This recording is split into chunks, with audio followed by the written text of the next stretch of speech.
যদি বলি যে ভোলার পাশে সেই দুর্ভাগা ইউনিয়ন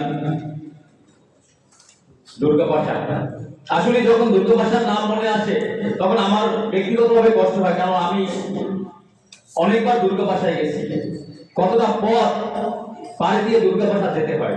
তো দুর্গাপাশার ভাইকে তার মূল্যবান বক্তব্য রাখার জন্য অনুরোধ করছি।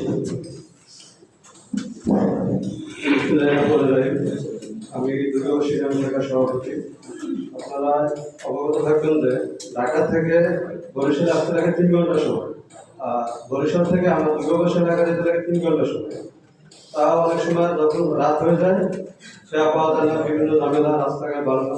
তো আমরা জানি যখন বোমা বৃষ্টি আর কাজ বন্ধ ছিল তখন এই সংগঠন থেকে অনেকবার উপরস্থ কর্মকর্তাদের কাছে দেওয়া হয়েছে এবং কাজের জন্য অগ্রগতি চাপ দেওয়া হয়েছে। আমি চাই এই সংগঠনের মাধ্যমে আমাদের ডিস্ট্রিক্টের ফেরিটা যত দ্রুত সম্ভব এর জন্য কার্যকর হয়। আর কর্মপরিকল্পনা বলতে আমাদের 2026 সালে আমি চাচ্ছি আমার এলাকায় দুর্গাবাসী ইউনিয়নে বৃক্ষরোপণে বিগত দিনে যা হয়েছে 2026-এ আমরা যে আর করে দিলে বড় করবো, এই বলে আমি আমার বক্তব্য শেষ করছি। ধন্যবাদ।